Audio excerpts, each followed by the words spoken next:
Hey YouTube, Matty Day 12, Team JMT here with Charlie. Sure. All right. Doesn't matter. It doesn't matter. Now you're from the Bowling Green Meta, a little bit south of Owensboro, and we've been talking Ophion and what he's going to do to the decks. So you've got a Mermail deck build for what's the next? YCS New Jersey. New Jersey, yeah. And this is what you're considering? Yeah.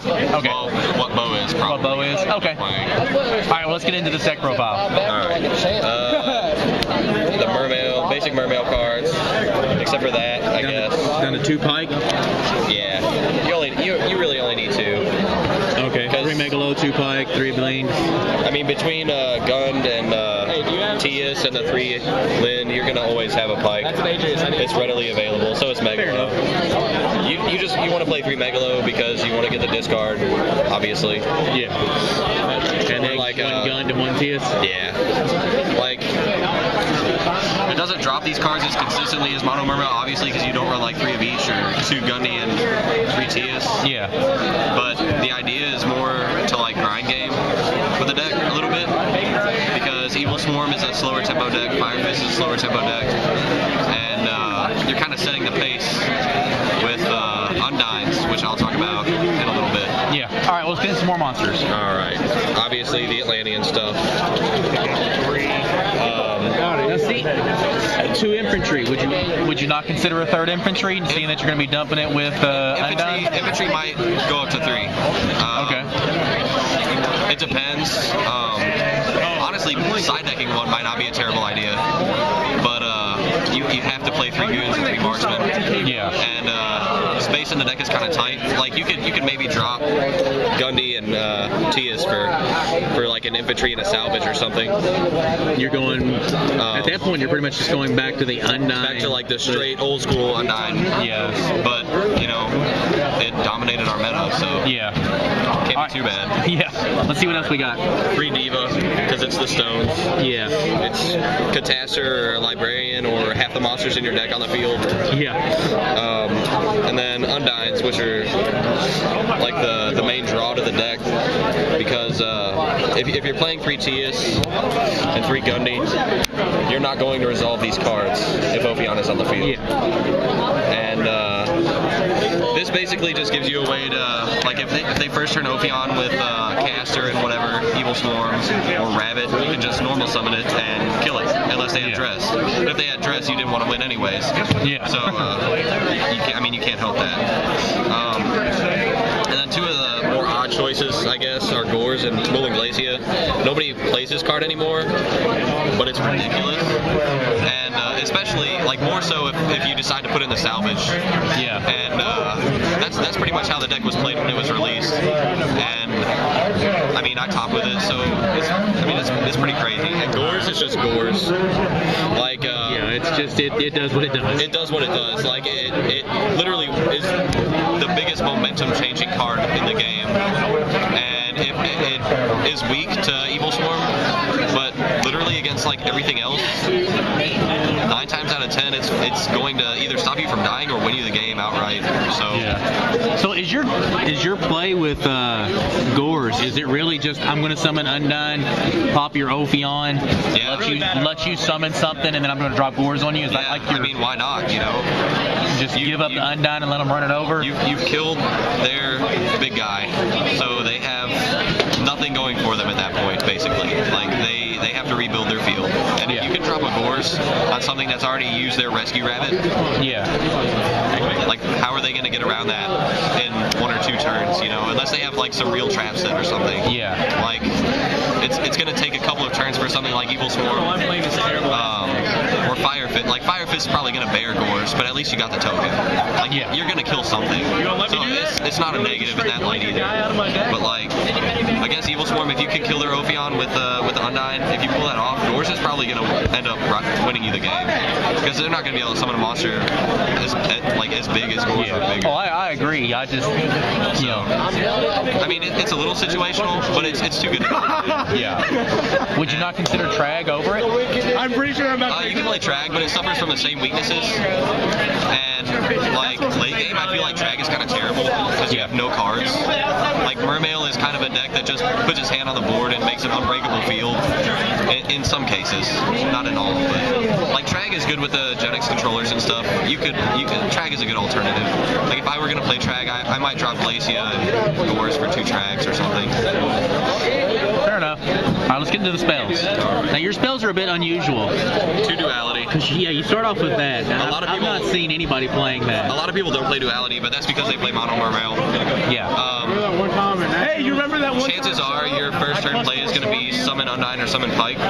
Yeah. So Duality is going to be like, you know, you're going to get into your deck pretty damn good on the first turn.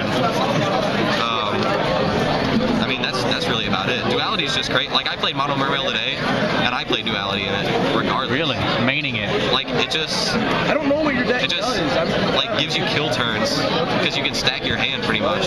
Yeah. Like, every card in your deck is good. Okay. So, you're essentially just putting yourself 1 turn ahead of your opponent by getting another card out of your deck, basically. Fair enough.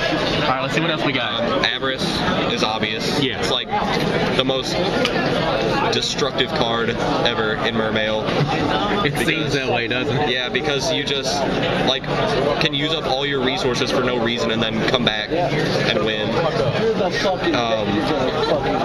Reborn, Dark Hole, Storm are all obvious, and free space, and mind control, which is really good in Mono Mermail, but it stands out a little bit better in this deck because you play 3 Diva and the controllers, which is We're just playing fun games. so. Which are all searchable and makes it just that much more Yeah, stupid. like you have access to like any tuner, any synchro with mind control at all times. So there's no reason to not play. And you've got 2s, 3s, 4s. Yeah, like in the mirror match, you're always going to take their monster and exceed with it. Oh yeah. Like no matter what. So there's no reason to not play it. And then 3 Sphere and Solemn Judgment. Solemn, a lot of people don't play this, but Billy Brake and Jeff Jones played it because like you set up and then you set Solemn J and they cannot beat you. Yeah, they just can't get past it. So that's why you play that. And 3 Sphere is, you know, obvious. Yeah. And that's about it. That's about it. Now, the extra deck. What do you got in mind for the extra deck? Pretty standard, or? The extra deck, obviously, since you're playing controller, you're going to want to play 7s. Yeah. 7-star synchros. I didn't play them in Mono Mermail because I played level 8.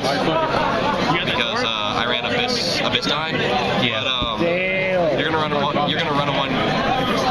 run Search for the last gadget, man. Gungnir and Black Rose. Okay. And Oh yeah, he killed the first one. probably not 2 Abyss Gaios like a lot of people are doing. I'll rip out. Yeah.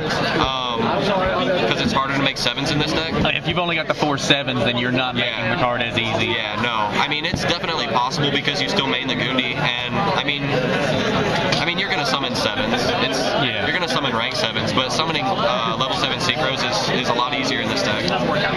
So outside of Ophion, what other cards are you worried about with this deck come, Hidden Arsenal release and other stuff that's going on right now, like Fire Fist and whatnot? Come Hidden Arsenal release, really nothing besides Ophion.